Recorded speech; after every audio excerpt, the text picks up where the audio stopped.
Bonjour à tous, on est chez Intersport qui dévoile les nouveautés chez Nakamura, notamment ce Cross City Plus qui est un vélo mi-tel comme vous pouvez voir. Il peut transporter 70 kg à l'arrière et 10 kg sur le porte-bagages avant. Il est équipé d'un moteur central Naka e-Power One qui développe 70 Nm de couple. Alors c'est pas les moteurs les plus puissants du marché, mais ça va probablement suffire sur un vélo comme ça. Il est associé à une batterie 460 Wh placée dans le tube diagonal. Elle va être amovible. On devrait pouvoir parcourir, on va dire 45 km ou 50 km avec l'assistance au maximum à vide. Chargé évidemment avec un passager, on va faire beaucoup moins. On devrait pouvoir faire 35 à 40 km avec l'assistance maximum et un passager. La bonne nouvelle, c'est que Nakamura le livre exactement dans cette configuration. Donc on va retrouver une petite selle pour le passager, des cale-pieds, on va pouvoir rabattre quand on n'a plus le passager pour réduire un peu l'encombrement, et on va également retrouver une petite poignée sous la selle pour que le passager puisse se tenir à quelque chose. On retrouve également évidemment des garde-boue, une béquille double qui va permettre d'être assez stable pour que le passager puisse monter confortablement sur le vélo. On l'a dit, le porte-bagages peut supporter 70 kg, donc normalement on devrait pouvoir transporter quasiment tous les enfants jusqu'à de grands adolescents et même pourquoi pas des adultes qui restent dans cette limite de poids. La problématique va être au niveau des pneus, c'est Nakamura qui nous dit eux-mêmes, on pourra peut-être monter au-dessus des 70 kg, mais il faudra changer les pneus, il faudra passer sur des pneus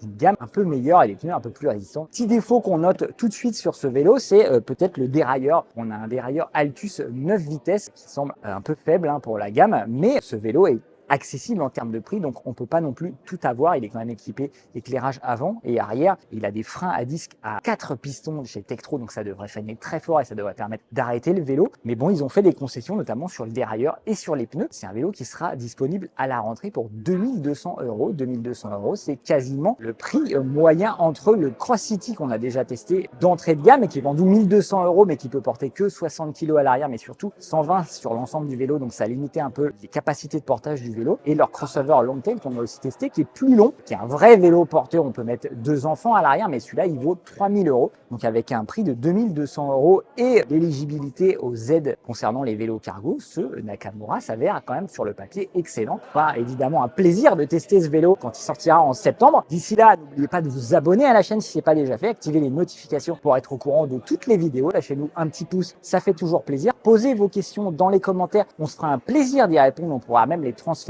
au chef produit chez Nakamura si vous avez des questions sur ce vélo. Voilà, d'ici là, on vous souhaite de continuer à rouler, faites-vous plaisir à vélo et on se retrouve bientôt pour une prochaine vidéo sur les vélos.